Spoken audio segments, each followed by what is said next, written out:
আরাফার দিনে বিশেষ আমল সমূহ জানতে চাই। আরাফার দিনে একদিকে হাজী সাহেবদের জন্য আমল, আরেকটা হলো যারা আরাফার ময়দানে নাই তাদের জন্য আমল। যারা হাজী সাহেবরা আরাফার ময়দানে অবস্থান করছেন তাদের জন্য ওই দিনের সবচেয়ে শ্রেষ্ঠ আমল হলো লা ইলাহা ইল্লাল্লাহু ওয়াহদাহু লা শারীকা লাহু লাহুল মুলকু ওয়া লাহুল হামদ ওয়া হুয়া আলা কুল্লি শাইইন কাদির। এটা মহব্বতের সাথে অর্থ বুঝে ধীরে ধীরে বারবার করে পড়তে থাকা, এটা হলো সবচেয়ে বেশি প্রয়োজনীয় কাজ। কেন? কারণ নবী করিম সাল্লাল্লাহু আলাইহি ওয়াসাল্লাম বলেছেন যে খায়রুদ দুআই দুআউ ইয়াউমি আরাফা, আরাফাত দিনের দোয়া হলো শ্রেষ্ঠ দোয়া। ওয়া খায়রু মা কুলতু আনা ওয়ান নাবিয়্যুনা মিন ক্বাবলি, নবীজি বলেছেন আমি আর আমার পূর্বের যত নবী রাসূল এসেছেন সবাই যত দোয়া আল্লাহর কাছে করেছে এর মধ্যে সবচেয়ে উত্তম হলো এটা, লা ইলাহা ইল্লাল্লাহু ওয়াহদাহু লা শারীকা লাহু লাহুল মুলকু ওয়া লাহুল হামদু ওয়া হুয়া আলা কুল্লি শাইইন কাদির। আল্লাহ ছাড়া সত্যিকারের কোনো মাবুদ নাই। লা ইলাহা ইল্লাল্লাহ ওয়াহদাহু লা শারীকা লাহু, তিনি একক এবং তার কোনো শরীক নাই। লাহুল মুলক ওয়া লাহুল হামদ, রাজত্ব এবং প্রশংসার অধিকারী একমাত্র তিনি। ওয়া হুয়া আলা কুল্লি শাইইন কাদির, তিনি সব কিছু করতে সক্ষম। বাহ্যিক দৃষ্টিকোণ থেকে এই বাক্যগুলোর মধ্যে কোনো প্রার্থনা নাই, তাহলে এগুলোকে দোয়া বলা হচ্ছে কেন?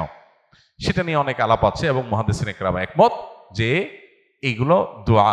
এখানে আল্লাহ রাব্বুল আলামিনের কাছে পরোক্ষভাবে নিজের চাওয়াকে পেশ করা হচ্ছে, আল্লাহর শক্তিমত্তার কথা জাহির করে আল্লাহর কাছে নিজের সবকিছুই নিবেদন করা হচ্ছে পরোক্ষভাবে, এটাও দোয়াই। তো এটা হলো আরাফার ময়দানে যারা হাজির অবস্থান করবেন তারা সবচেয়ে বেশি পড়বেন। অনেক উলামায়ে কেরাম অবশ্য বলেন যে এই দোয়া অর্থাৎ লা ইলাহা ইল্লাল্লাহু ওয়াহদাহু লা শারীকা লাহু লাহুল মুলকু ওয়া লাহুল হামদু ওয়া আলা কুল্লি শাইইন কাদির, আরাফার দিনে আরাফার বাইরে যারা পৃথিবীর বিভিন্ন প্রান্তে গায়রে হাজি যারা আছি তারাও পড়তে পারেন, বরং আরাফার দিনে তাদের এটা পড়া উচিত এবং এ ব্যাপারে অনেকে রেকমেন্ড করেন।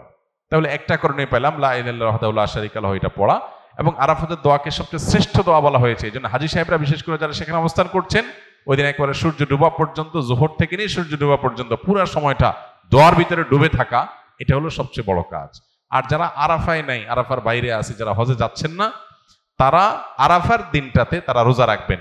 আরাফার দিনের রোজা নিয়ে আমাদের দেশে প্রতি বছরই গন্ডগোল বা মত পার্থক্য দেখা দেয়, কোন দিন রোজা রাখবো? এটা কি হাজিরা অবস্থান করছে ওই দিন, নাকি আমি যে দেশে আছি সেই দেশে যখন জিলহজের 9 তারিখ হবে? তো এটা নিয়ে উভয় পক্ষেই দলিল আছে, যুক্তি আছে, দুই মতেরই সপক্ষে আলেমদের বক্তব্য আছে। সেক্ষেত্রে তুলনামূলকভাবে আমি যে দেশে আছি সেই দেশে জিলহজের 9 তারিখটা হলে সেটাকে আরাফার দিন হিসাবে, আরাফার দিন যদিও বাহ্যিকভাবে মনে হয় যে আরাফার ময়দানের সাথে সংশ্লিষ্ট, কিন্তু আসলে এই যে দিনগুলা ইয়াউমুত তারবিয়া, ইয়াউমে আরাফা, ইয়াউমুন নাহার, ইয়াউমুত তারবিয়া বলা হয় জিলহজের 8 তারিখকে, ইয়াউমুল আরাফা বলা হয় জিলহজের 9 তারিখকে, ইয়াউমুন নাহার বলা হয় জিলহজের 10 তারিখকে। এখন এই নামগুলো যদিও হাজিদের হজের সাথে রিলেটেড, কিন্তু হজের বাইরে যারা আছে তাদের জন্য আপনার ফিকহের কিতাবগুলোতে বিভিন্ন দ্বীনি কিতাব পুস্তকে ইয়াউমে তারবিয়া, ইয়াউমুন নাহার বলা হয়েছে। এর মানে এইটা না যে হাজিদের সাথে মিল করতে হবে, যে দেশে যেটা হবে সেটাই প্রযোজ্য হয়। তো সেই আলোকে ইয়াউমে আরাফা আপনি যেখানে অবস্থান করছেন সেখানকার 9 তারিখ হিসাবে রোজা রাখতে পারেন। যদি আপনার কাছে বেশি মনে হয় যৌক্তিক যে না হাজিদের অবস্থানের সাথে মিল করে রাখাটা, যেহেতু নামের মধ্যেই ইয়াউমে আরাফা আছে, অতএব ওইটা আমি রাখবো, তো সেক্ষেত্রে আমি সেটাও করতে পারেন, কোনো অসুবিধা নেই। কোন রেওয়ায়েতের আলোকে জিলহজের প্রথম 9 দিনের প্রত্যেক দিন রোজা রাখা উচিত, কারণ মা মিন আইয়ামিন আল আমালুস সালিহু ফিহিন্না আহাব্বু ইলাল্লাহ মিন হাযিহিল আইয়াম, বুখারীর হাদিস রয়েছে। এই দশকটাতে এমনি নেক আমল করা উচিত। অতএব নফল রোজা আপনি প্রথম সবগুলো দিন রাখতে পারেন, তাহলে আর কোনো ইখতিলাফের ঊর্ধ্বে এমনিই উঠে গেলেন।